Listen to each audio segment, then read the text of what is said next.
All right, so this is kind of our first stop of the day, we'll call it, and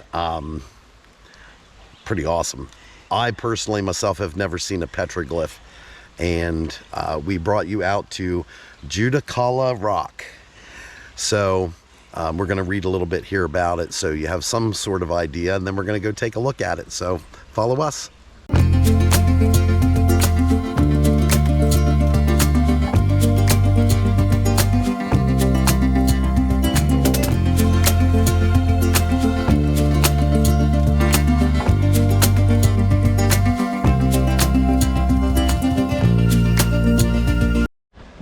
So there's a picture of what this rock looks like with the petroglyphs.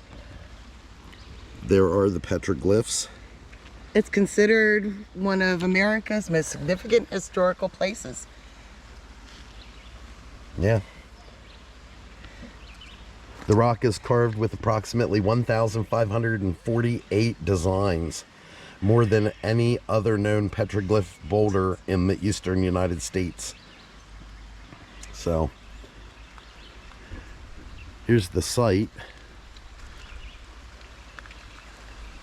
Of course, they have a little parking area here. It's beautiful here. Beautiful. I will say that. Beautiful.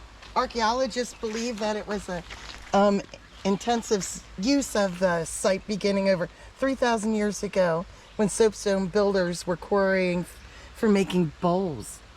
So this site is 3,000 years old when the Indians started putting their significant stamp on it. Okay, down the little path we go. Actually, the path's in really great condition. Yeah, there's some parking area that's getting washed away, but I'm sure they maintain that easily.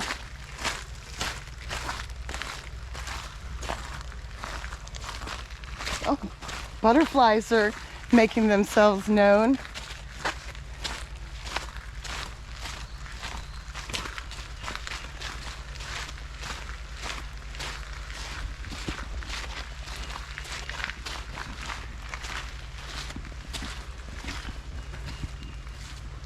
So, what is a petroglyph?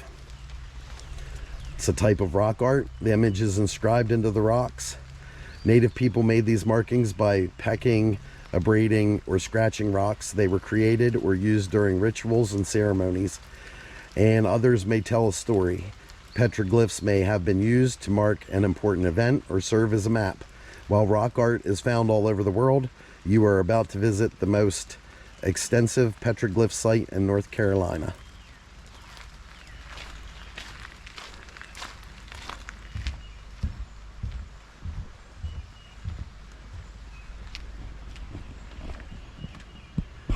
There it is.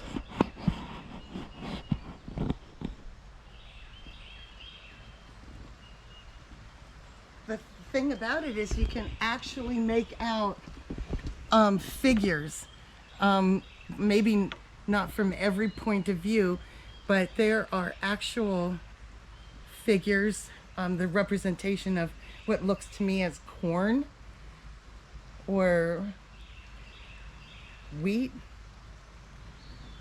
plants. Well, that looks like maybe a person right Oh, there. like a warrior, because Yeah. they have would be a headdress on with feathers sticking out of it. But they have arms and legs, obviously.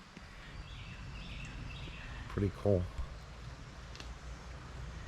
Gonna go take a look from the other side. Pretty straight on.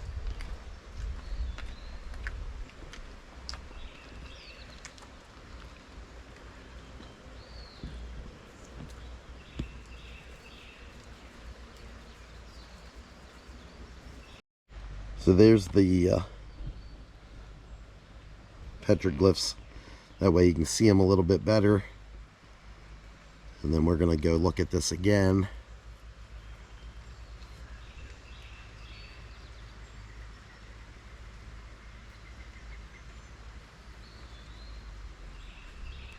So I'm going to show this here, and then I'm going to show it on the rock.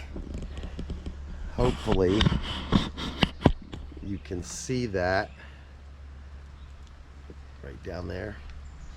At any rate, who is Judaculla? Well, according to the Cherokee legend, he was a slant-eyed giant who lived high up in the Balsam Mountains. He guarded his hunting grounds from Judaculla's judgment seat, today known as Devil's Courthouse. Once a party of disrespectful hunters came through his land. Judaculla chased them down the mountain with a mighty leap, and the angry giant landed near Caney Fork on a large boulder, putting his hand down to steady himself. He left his mark on the rock's surface. The impression of this hand can still be seen at the lower right of the rock. And that is his hand print right there. And there's actually a picture of Judaculla.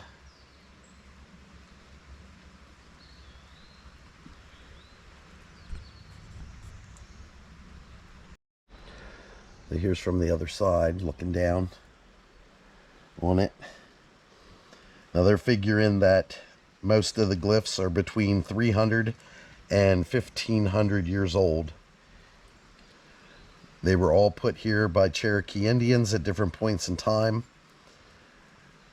And actually, when this had started, they had began to quarry soapstone from the surface of Judaculla Rock, chipping off pieces to carve into bowls. The scars that remain from these activities can be seen at the lower left of the rock, where soapstone bowl material was cut from the main rock. So that section there. It can be seen really well from the picture, babe. Yeah. There and there. But you can just imagine how they would have to carve those out for bowls. Yeah, there actually is some of the bowls.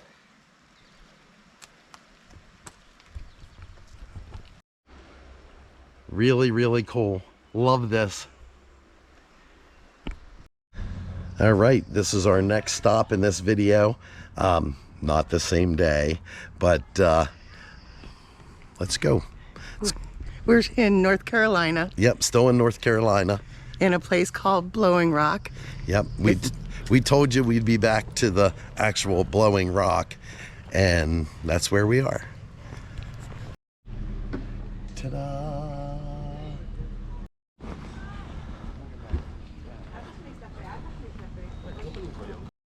Okay, so you pay and then come out here.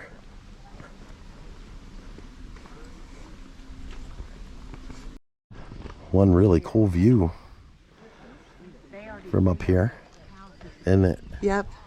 So it's a admission of $9 for adults. Yep. And that includes the view and the visit to the rock itself.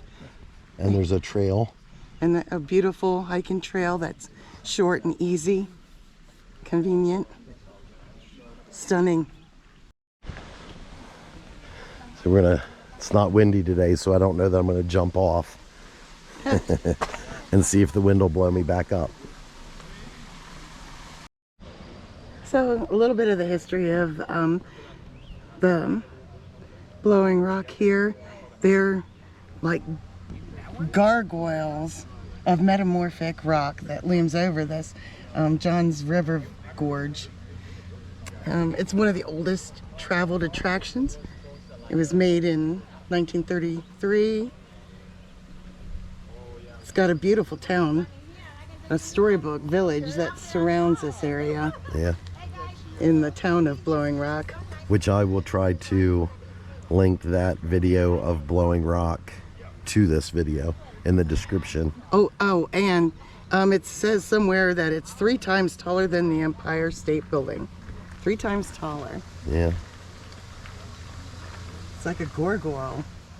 Gargoyle? Yeah, gargoyle. Then they have the legend of Blowing Rock, which I will fill you in on. It's an Indian folklore. Yep. Where the wind actually blew a Cherokee brave that had jumped from there blew them back up. Hey, climb at your own risk.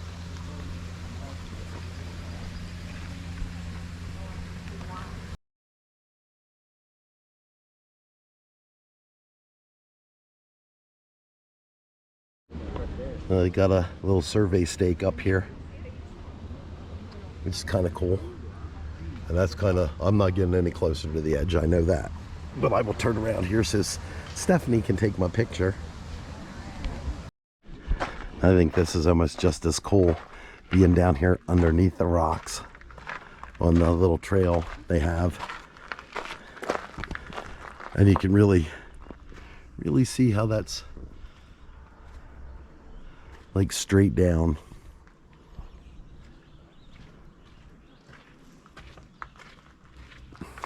What do you think? Kind of ominous having this Isn't this cool? boulder. Or You're like underneath the rocks. I'm looking for a cave. It's like, seems like a perfect place for the cave. And did you see how straight off the drop is? That's a gorge, all right. Yeah, it's like straight down.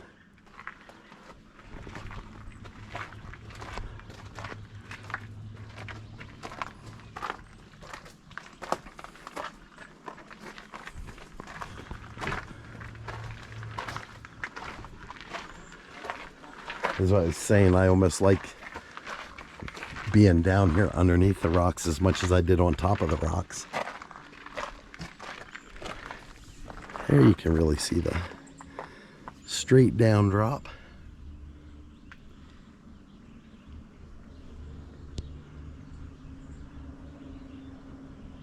It's really breathtaking. Yes. Beautiful day today, by the way.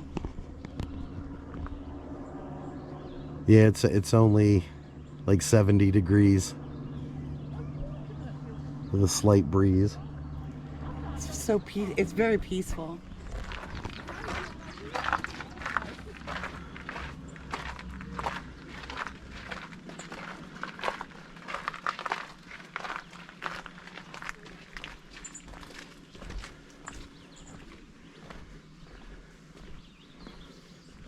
The walking path is solid. Thank goodness. Which is a good thing, because we're actually out over the edge now.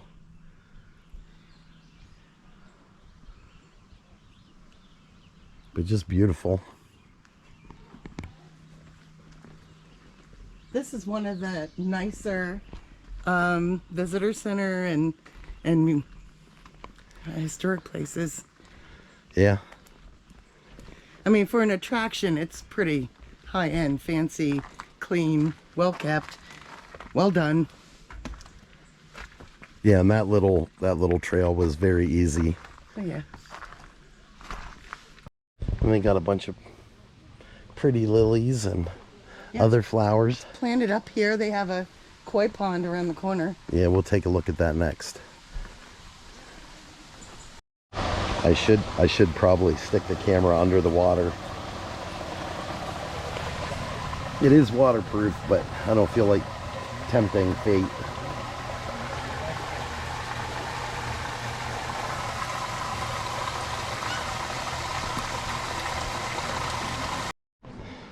A little snack and gift shop. As well as another view. Another gorgeous view area. Yeah. I'm gonna have to go in the gift shop. Yes. And they have, you're able to bring your dog, and there's plenty of cats on the property. Yeah. And they have watering stations for them. Cool little coaster. They also have a video of the actual story.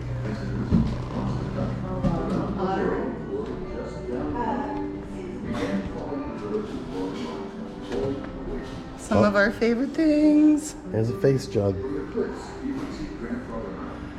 And they got different shirts and hats, and they got different sweatshirts. Oh, Steph-N-Lee found a... They do have a theme park, the Land of Oz. somewhere here, close by. It's only open in the fall. They also have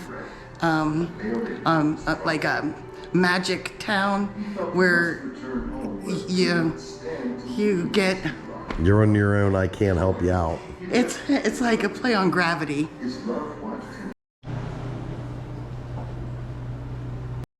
Stephanie found some pretty flowers.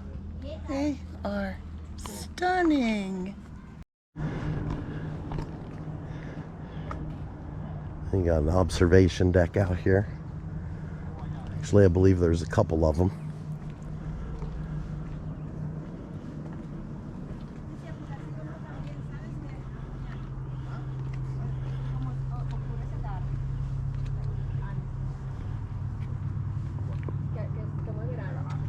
But pretty awesome.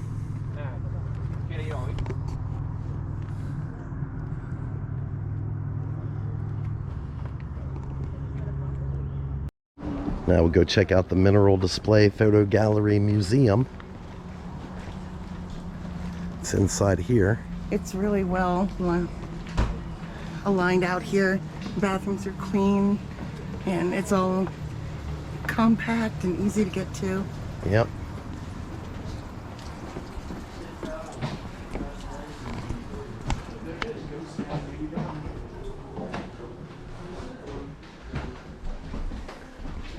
Different area resorts.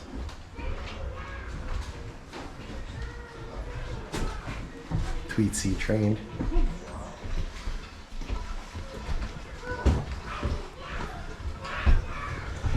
And there's what Steph was talking about earlier.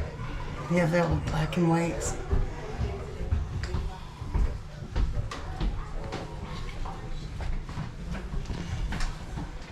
Yeah, it's from the 1970s. And that's Mildred. That is one big bear. Oh, there's Mildred again. There's some little ones.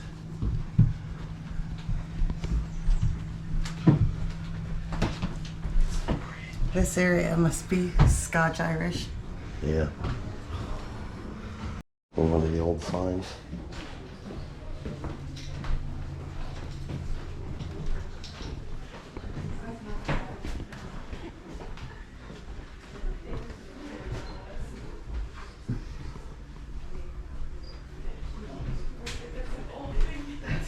Winter 2003.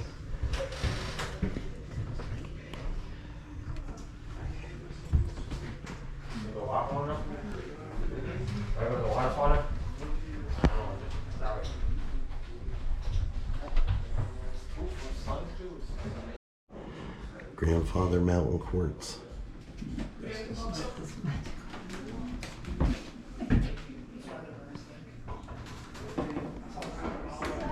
Like this one. Yeah, that's something.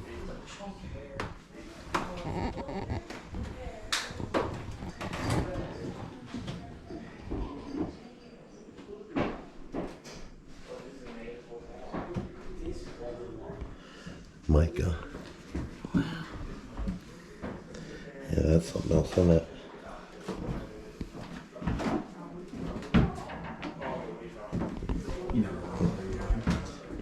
Oh, look at that.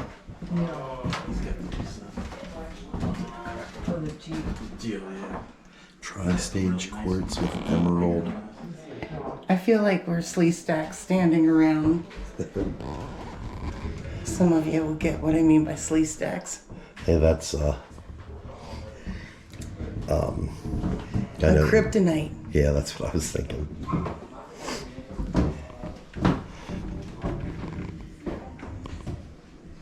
The humans call it There's a slee stack egg. yeah. I like the purple ones. Hey, honey. These are the things that people that have been abducted find underneath their skin. You do that. Like this is the courtyard. Yep. It's really, really nice. It's very comfortable to walk, and Yeah, most of it is paved. The views are worth the price of admission. It's maintained well. It's friendly. I see some turtles.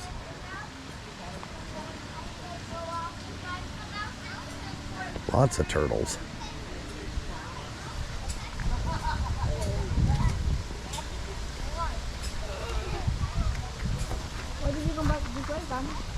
The kids are here.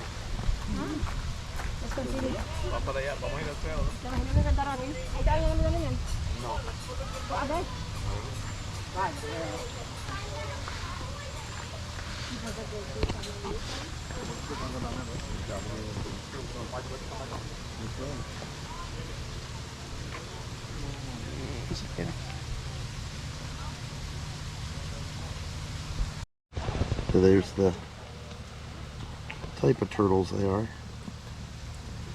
Red-eared and yellow-bellied. They're all friends. Yeah, they seem to be. They get along, even though they're different. Go figure. One last look at Blowing Rock. Really is something in it.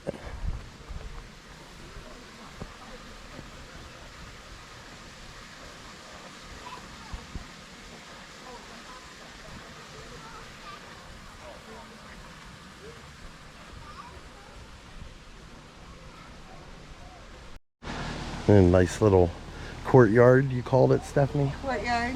Yeah. Gorgeous bloom and smells so nice here. Yeah, the flowers are amazing. Flowers are amazing. The views are amazing. Yeah, this is actually the view out the backside.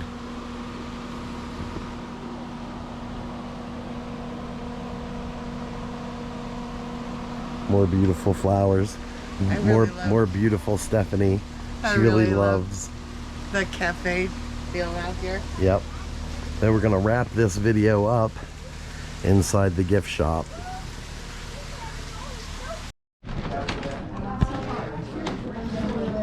Lots and lots of shirts.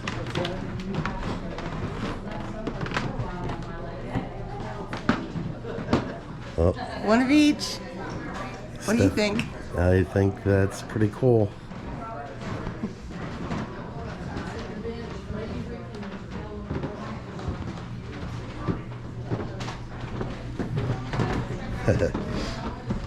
Don't tell Steph-N-Lee.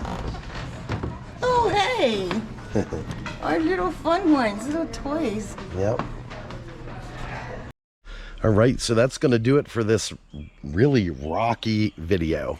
We started off at the Judaculla Rock and then came over to Blowing Rock, and then there was... We rock!